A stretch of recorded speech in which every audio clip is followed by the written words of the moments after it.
Good afternoon, everybody, and it's a real pleasure to be here. I wasn't thinking 3 weeks ago that I would be going to GCAGs. I'm here now, it's an opportunity, I think, for me just to reconnect with this group, and also hopefully a little bit of an opportunity today to bridge a couple of topics that I know you're dealing with during this convention, which is both unconventionals, tight oil, and also the deep water in the Gulf of Mexico.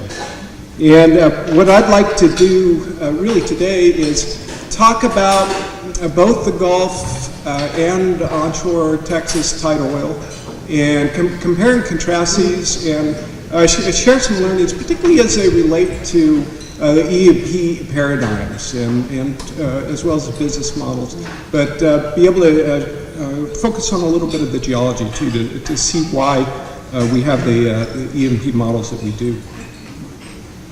So, the first point is when you stand back and look at Texas tight oil and Gulf of Mexico, the realization is very clear that it's fundamentally important. It has been and it will be.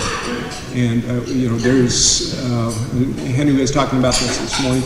Lots of potential for growth in the Gulf, and clearly, Permian Basin and the Eagle Ford have that potential as well, and more.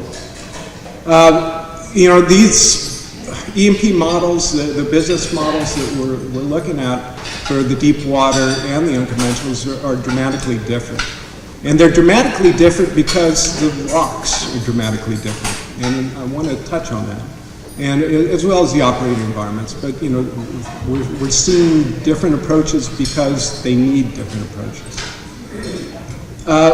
However, given where we're at in our learning and we've evolved, we're seeing some convergence, and that convergence really is driven by a desire from the industry to focus on value and realize value.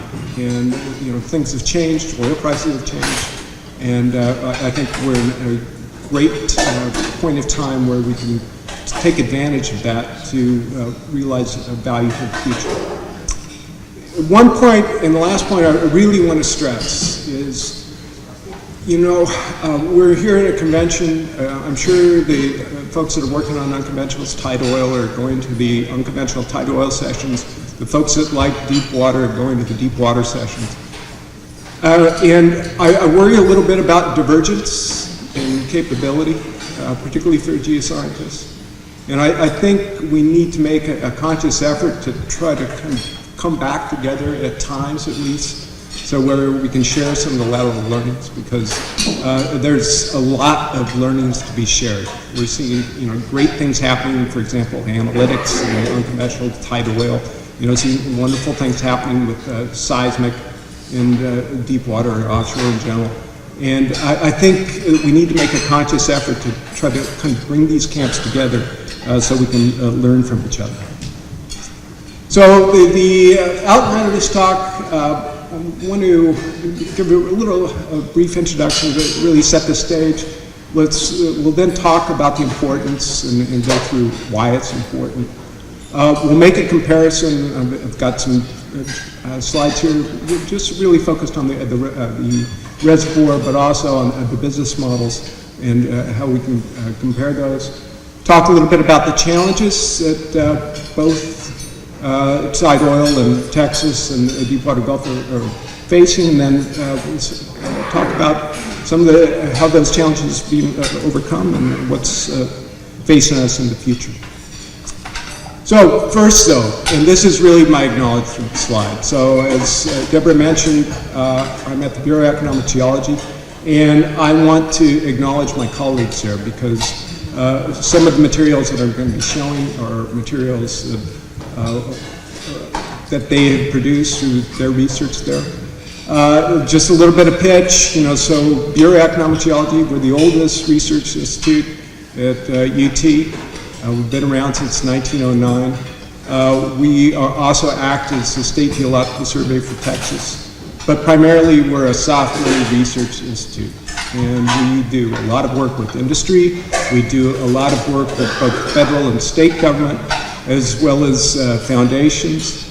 And we work all over the world on various problems. And the focus for us is really to try to bring together these various pieces of research that are addressing problems in energy, environment, and economics. Because as we all know, these days you have to have an integrated, holistic approach to address the big problems, which are in each of those circles. Okay, so let's set the stage. And, you know, I was working on this talk, and it's kind of building on a couple of talks I gave last year, one on tight oil and another on deep water. Just reflect on the price history, and particularly how that has driven behaviors in terms of what's gone on in the E&P industry. So we've had this long period of growth, ramp up in price, then there was a collapse, and now we're in our new reality. And I think what's important about this is not so much that, you know, prices have changed and, you know, we've adapted, but that there has been a change in behaviors that have gone along with it. So when you look at this kind of in the sense of evolution, you know, think about some sort of environmental stress that's been put on the industry in general. You know, we were in a very much growth mode for 15 years, less focus on costs, expansion, you know, ability to get funding, making big investments, and we had, I think, greater tolerance for risk. Then after the price correction, collapse, fall, whatever you want to call it, you know, we were cash flow driven. And there was hyper focus on costs, you know, element of hunkering down. And now, after basically 5 years, we're adapting. And hopefully we're becoming leaner and meaner. And, you know, and we are seeing, I think, across the companies that, you know, interact with, continued focus on costs. And also importantly, and this is really important, a disciplined pursuit of growth opportunities. So, you know, you can argue that there's been a significant change in behaviors on the bad side, but I'd argue there's a silver lining to the cloud here. And this is a silver lining. So if you actually look at Gulf of Mexico Deepwater, get the pointer, you look at Eagle Ford, you look at Permian Basin, and that little sliver up at the top is the Austin Chalk. All of these are at basically historical highs, with maybe the exception of the Eagle Ford. And, you know, we're seeing this continued growth in both the deep water as well as the tight oil plays. So let's talk a little bit about the importance. So, okay, first of all, just, you know, historically, and these plays represent, just looking at this, you know, 16 billion barrels or more, 17 billion barrels of oil that's actually been produced. And that's just the tight oil component from the Permian Basin, by the way. So it is huge. It's absolutely enormous in the contributions so far.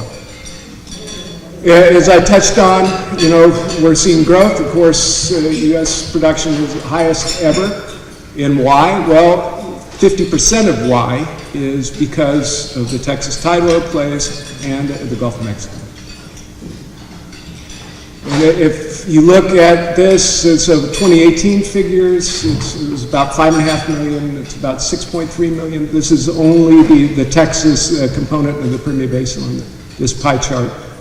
And it's you know, enormous, and we're seeing a growth in all of the elements of these plays.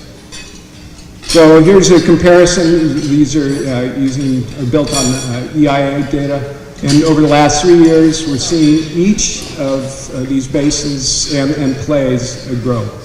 And of course, the tight oil plays with the increased activity are growing at a very, very rapid pace. But importantly, the Gulf of Mexico Deepwater is growing as well.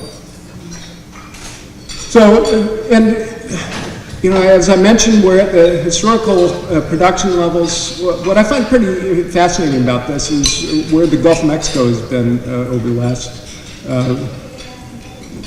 20 or 30 years in terms of kind of maintaining this gap and filling the gap in production for the U.S. And of course, now with the Permian Basin and other tight oil plays, we're seeing the exceptional growth, but we shouldn't be forgetting the Gulf of Mexico. So if we put this in context, basically globally, what we're looking at from Texas tight oil and the Gulf is about 6% of global production. Doesn't sound like much, but it's a lot. And as I mentioned, we're over 50% of the U.S. production. So now, let's talk about some of the E&P models and why are they different.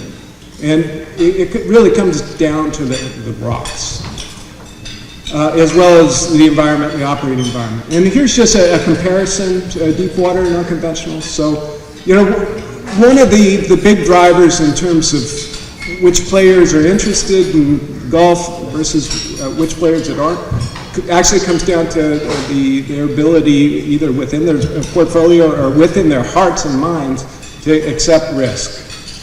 Because I had a chat with Arnold Downey just a week before he passed away. And, he said, said, kid, and he called people kid, I've been drilling wells now, and this was with Matador over the last 4 years, and we've drilled some 50 wells or something like that. And, I haven't drilled a dry hole. And you can't say that if you're operating in the Gulf of Mexico. So if you can accept risk and you have the capability, then deepwater Gulf of Mexico can fit your portfolio. But for some companies, that's not something we want to deal with. The environments, one is manageable, and I say that with some caveats and quotes. The other is extreme. And it's extreme in terms of water depth, extreme in terms of pressures, you name it. Proximity to coastline, and that creates issues, and it also creates costs. Henry was touching on this, and I think some other speakers, the drivers for the Gulf with these big developments is that you have the potential for high initial, high ultimate reservoirs. And, let's be frank with ourselves. When you're dealing with these mudrock plays, you're talking about low, and it'll be lower initial, ultimate type of reservoirs. So it's different type of rock, different operating conditions. And in the Gulf, it's long cycle times. At least for hub developments, we're talking about many years. And onshore, it's very short. So just capturing some of that within metrics. So, what I find kind of fascinating right now, if you look at entry costs in terms of lease sales or acquisitions, it used to be the Gulf of Mexico was perceived as being an expensive place to play for lease sales. Well, it doesn't compare with what you're looking at least for the Permian Basin. What is still expensive, even with the 50% cost reductions or so in the last 4 or 5 years in the Gulf, are the wells.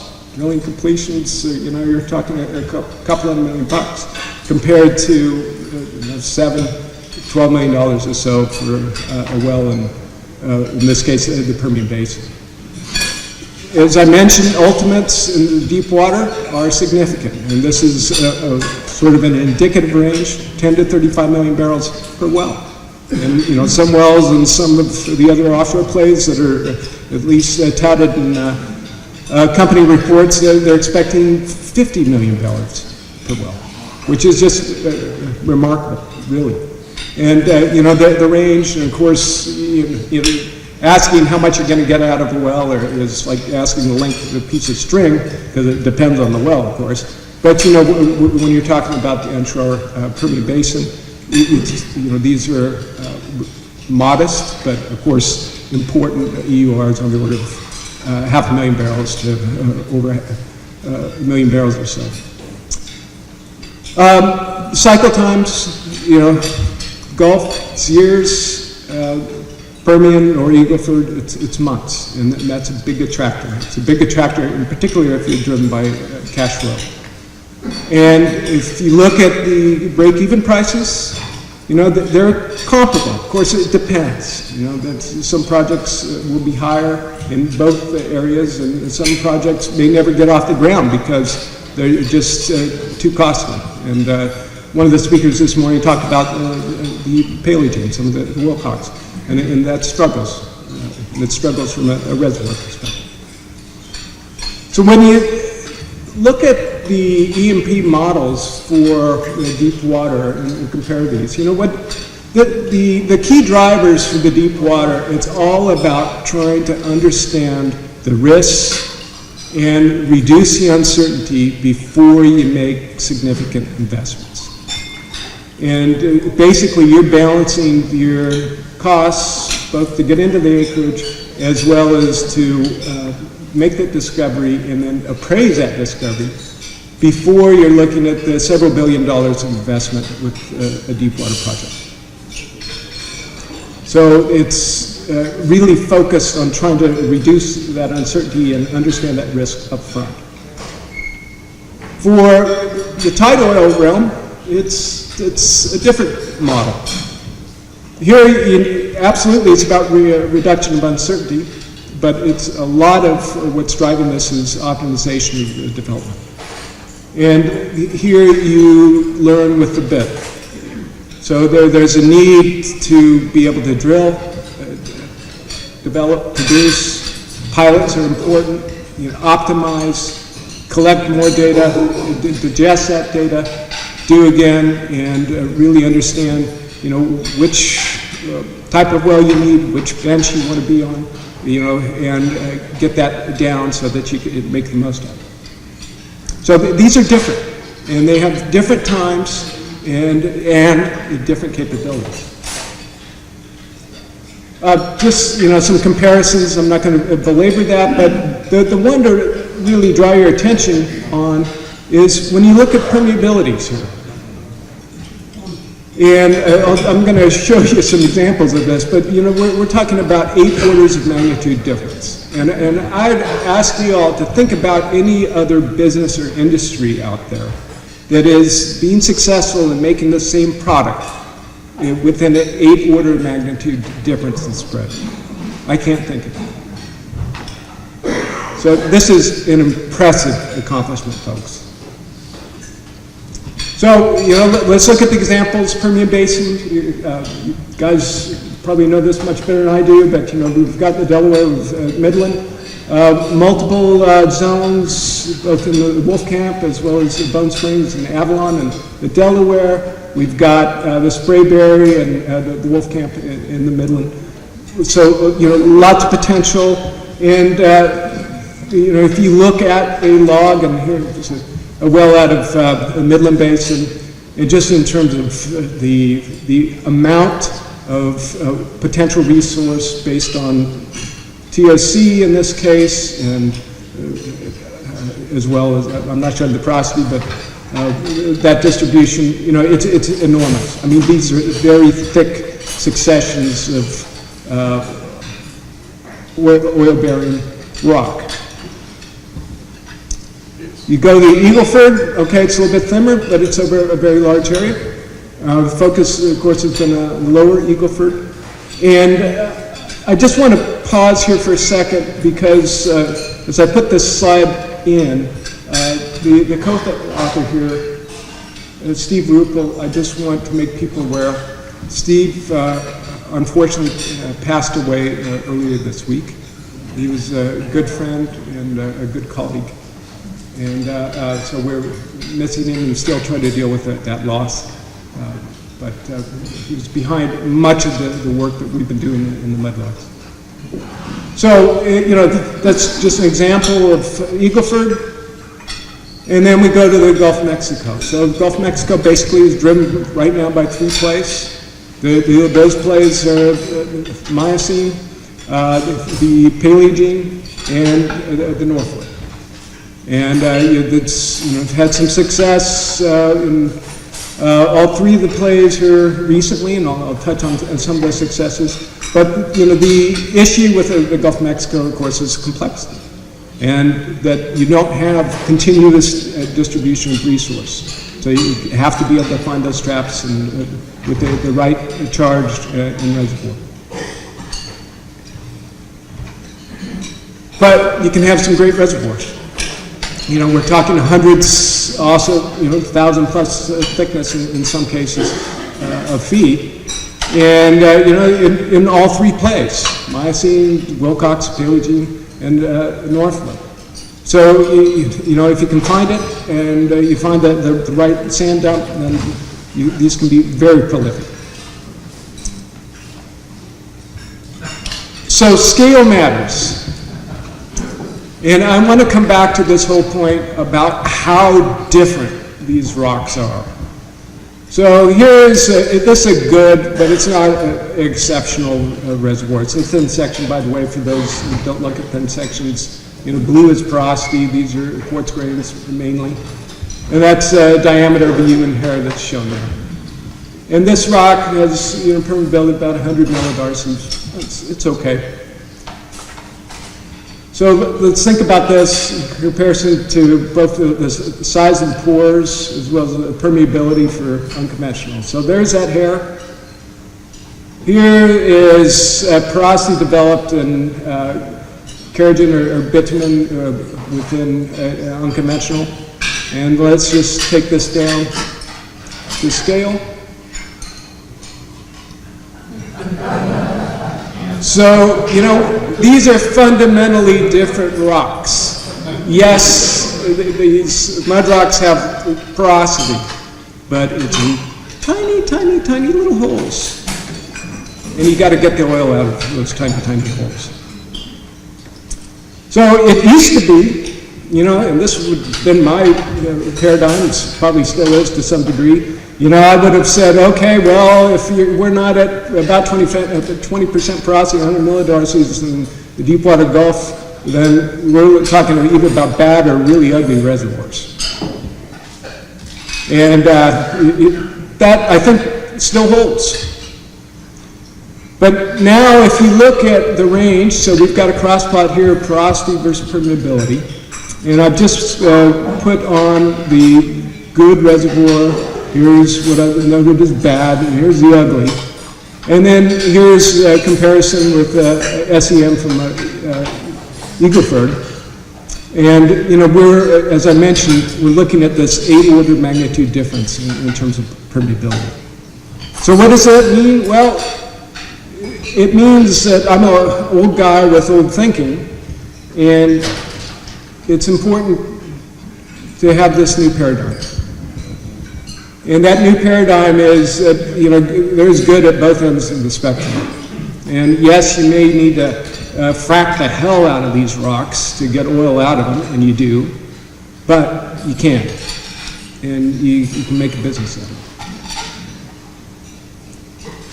it. Okay, so let's talk about a few of the challenges that we're facing here.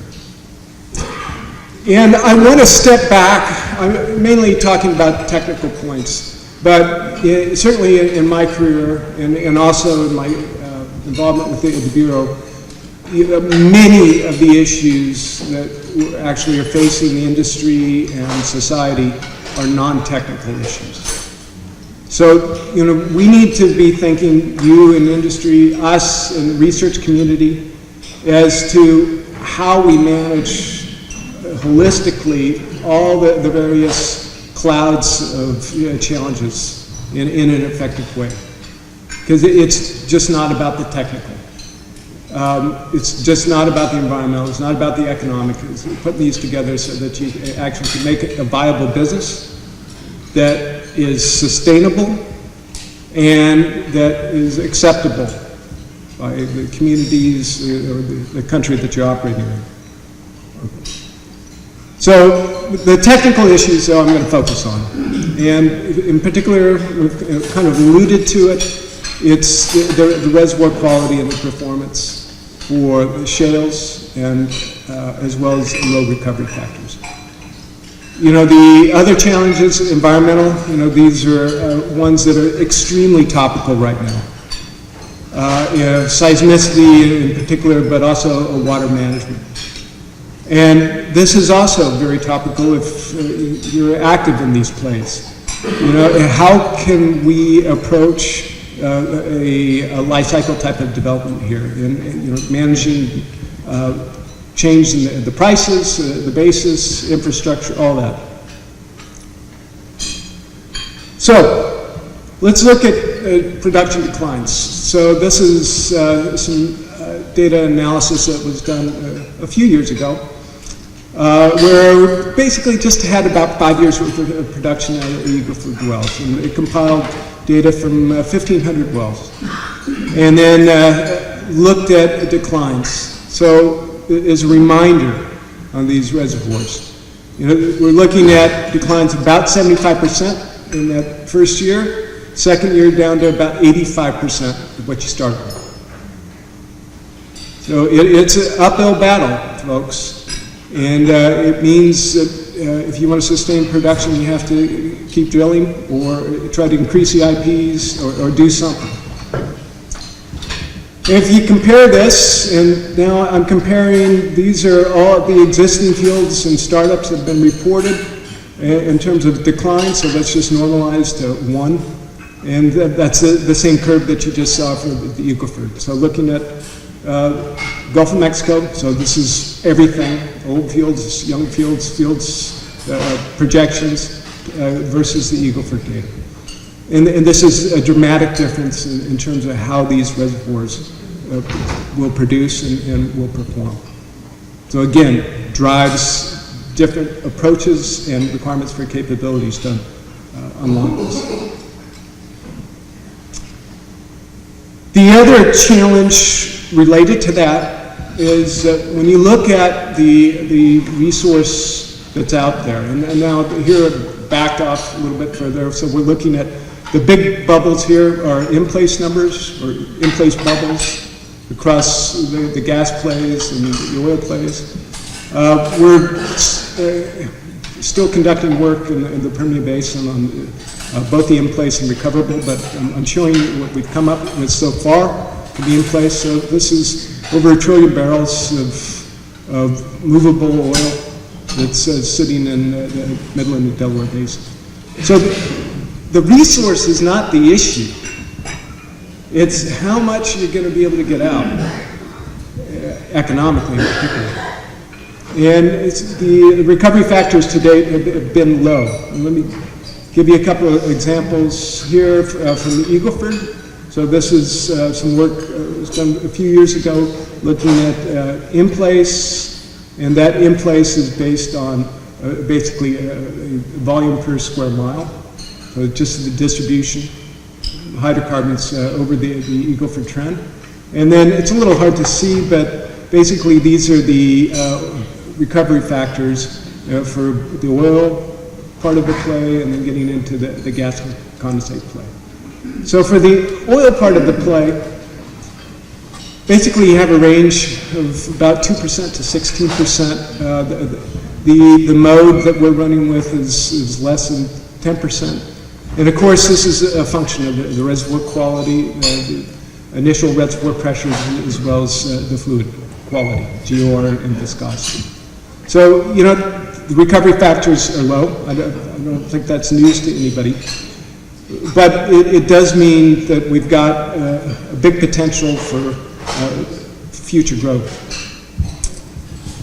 So let's move on to the deep water. Deep water, different beast. Same clouds, right? It's, you know, how can we make a business and manage issues with the environment, issues with the community that we're operating in. And you know, some of the issues, of course, on the environmental side is well control, which we know acutely well from the Macondo accident. Economic, the problem here is this big upfront base investment that's required. And of course, if you're operating in the remoteness of where you're producing from in the Gulf. And then on the technical side, what is very critical, and I want to go into this in a little bit more detail, is just the importance of the seismic. And being able to image, acquire, interpret those seismic data, and understand what that reservoir is about, what the field is about, and then be able to make some projections on where to drill and how to drill. So, if I stand back and look at the E&P model, and I've had many arguments with the folks in development and production on this, but I tell you, if you can't explore well, you're not going to make a go of it in the Gulf. You're not going to make a go of it in the deep water. And the reality is, and these are some data from McKinsey that compiled. I think they used some WoodMac data as well. Basically, across those three plays, you're looking at a range and success percentages of about 20 to 45%. So 20s Wilcox, 45% would be mice and others. And they had some data for the Mexico side of the Gulf, and that's on the order of 55%, but with much fewer wells. And I do wonder, when I was looking at these numbers, whether that 55% is actually reflective of commercial discoveries or not, and I just don't know. This is the problem in the Gulf of Mexico, or the opportunity. It's incredibly complex. Here's a seismic line across the western Gulf, so you can see Perdido area here. There's a Baja High, if you know that part of the Gulf, Sigsbee Canopy. And looking at what's called the Salina del Bravo area. And it's extremely complex. It's hard to put together the reservoir stories, the charge stories, and also understand how the charge would be retained in some of these structures, which is one of the risks. And it's difficult to image and also interpret. Fundamentally, it's hard stuff and it's challenging. So let's talk about overcoming some of these challenges for the future. So the potential is enormous. You saw the in-place oil bubbles in the previous plot. Here are some numbers compiled from both the USGS as well as, I think those were IHS numbers for the Gulf. So this is in 1 billion barrels, and you can see that those are the data taken straight from the USGS assessment.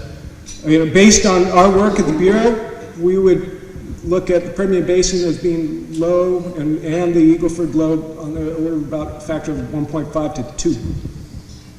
So, again, it's enormous. So call the Permian Basin 100 billion barrels just of oil, not oil equivalent. Probably too much gas. And the numbers for the U.S. and Mexico, I can't vouch for those that they're coming from IHS, but probably reasonable. These are BOE numbers. Given my understanding of both the U.S. and Mexican Gulf, I would say that's mainly oil. So a lot of potential. So how do we realize that? Well, we've got to maximize the recovery. And, if you think about life cycle type of development, and this is the current modus operandi, you're not just thinking about primary. You're thinking about primary, you're thinking about secondary with water flood, gas injection, and you're also thinking about EOR. You're not proceeding with a major development without giving thought to how you're going to get every last drop out economically. We're kind of in a learning stage here with the unconventionals. So, a lot of this was driven land grab, get out there, get the production, get what you can out of these reservoirs. But I think there's this realization that yes, we can realize more value. Yes, we can get more out of the reservoir that we're developing. And so, some of the modes for EOR, particularly huff and puff with cyclic gas injection, are important. The caveat here is, and I'll show you a slide just a second, that these reservoirs vary. So what may work well in a part of the Eagle Ford Play may not work well in another part of the Eagle Ford Play. And trying to take a model that, let's say, was developed in the Bakken and apply it to the Permian Basin may not be so appropriate. So it's going to take some learning as we go with this. I did want to say a couple of things about primary production. And what's fundamental, and particularly now, is to take a system view approach to these unconventional plays, where you're integrating the geology, the modeling, particularly the analytics and history matching from well performance, so you can get at optimization of that primary production. Because you kind of need to know that before you're getting into EOR. I mentioned huff and puff. Here's a list. I just got this from guys at JPT, and here's some big projects that are moving along. So it's definitely being worked. The other trend that we're seeing, and is coming back to scale, is we're seeing consolidation. This happens to be an example from ExxonMobil in southeastern New Mexico. Basically, they've consolidated their acreage position. They're approaching the development of this acreage in a manufacturing mode. Why? Because you can optimize development, you can reduce costs, and you can integrate all the various pieces that are related to propane, water, etc., in such a way that you can manage and control how that area is going to be developed. So the integration and scale make a big difference. In the Gulf, coming back to the point about seismic, it's trying to maximize the discovery and as well as the recovery here. So it's everything related to seismic. It's the acquisitions, processing, imaging, inversion, interpretation. And here are a couple of, whoops, back up. There we go. A couple of examples, both from Thunder Horse. This is Thunder Horse South, where they've done inversion of the BP, of ocean bottom node data, and being able to basically define a reservoir distribution on that basis. And here's an example on salt on Thunder Horse with improved imaging using a combination of wide azimuth and RTM processing. So it makes a big difference. And I think somebody was mentioning about new projects. Well, there are a number of new projects. So tiebacks have been gone through FID. We've seen some recent discoveries there. A couple plays, both the Paleogene and Jurassic. We've seen development expansions and significant volume additions. So it's growing.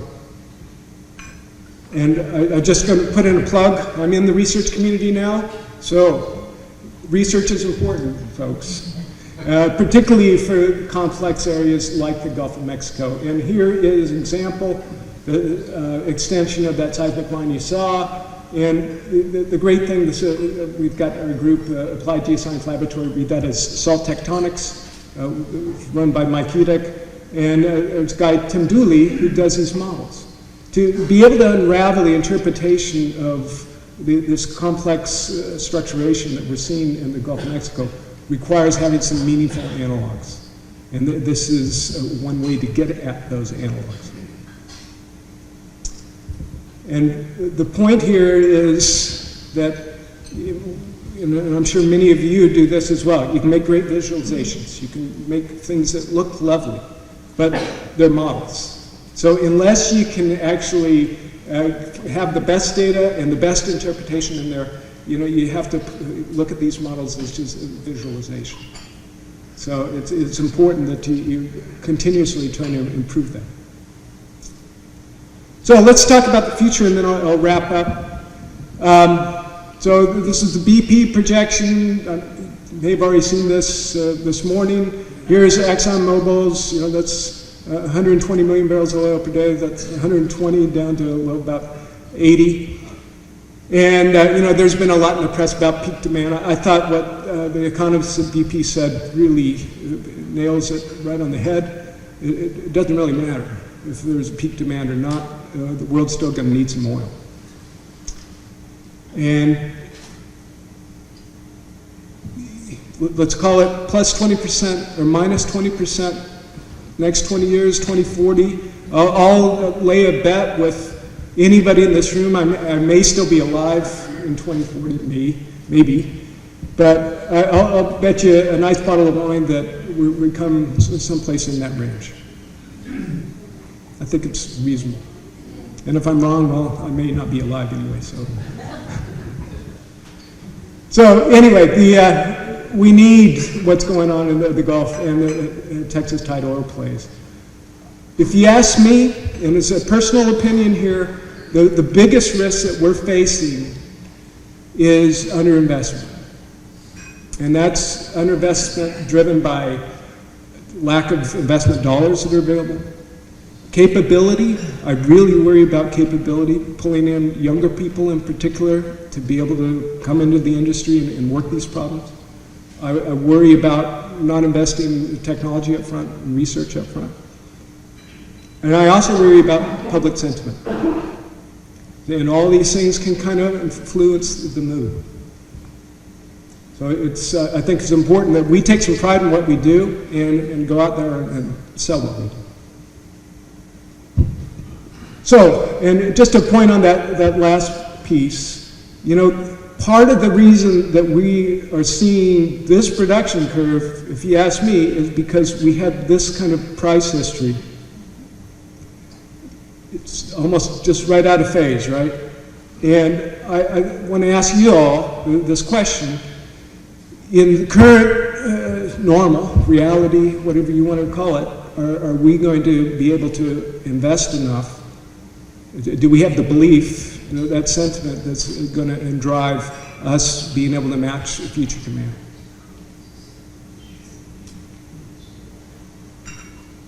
The other point is we've got lots of opportunities to share. There's excellence, but some of that excellence is siloed, right? It's in the unconventional camp or it's in the deep water camp. What I've seen done with well analytics and Eagle Ford or Permian Basin play, it's amazing. I don't think it's been applied all that well in some of the deep water plays. And the same with some of the seismic. Seismic has been kind of forgotten. Some companies use it, many don't. We can make the most of it. And importantly, too, is things like full cycle project planning.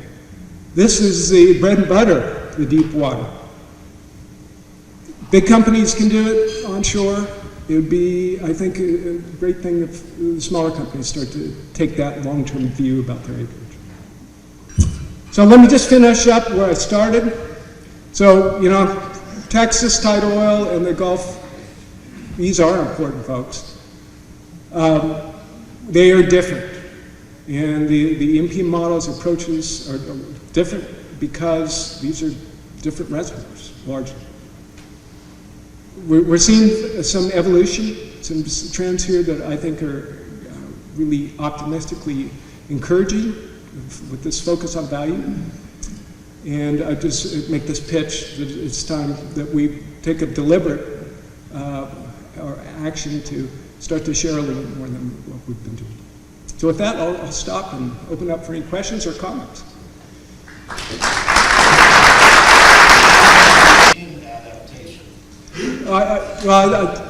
On the basis of what I see in both areas, both Texas or unconventional and the Gulf, that we're being very selective about the growth projects that we're getting involved in. But they're still occurring. So you know, like I mentioned, the Exxon project in southeastern New Mexico, I think they're investing, but they're investing wisely. And I think, you know, there's still a lot of, maybe it's because it's matured in the Permian Basin, for example, that, you know, there's just not that many opportunities to go out and get new acreage without paying a huge amount of money. So people are taking some time to see how they can get more value of the acreage they have. I mean, that's the real question to me, is adaptation necessarily translated into getting into the opportunities, or are we still stuck in, as you say, underinvestment? Yeah, I had a couple slides to broaden this further and talk about unconventional plays globally. And I'm going to answer your question or comment that way, Henry. You know, I think we're at a point where we're going to need to see industry actually take some risk in the tidal plays overseas to be able to sustain the potential production in the future. Because I don't think it's going to be doable just from what we got.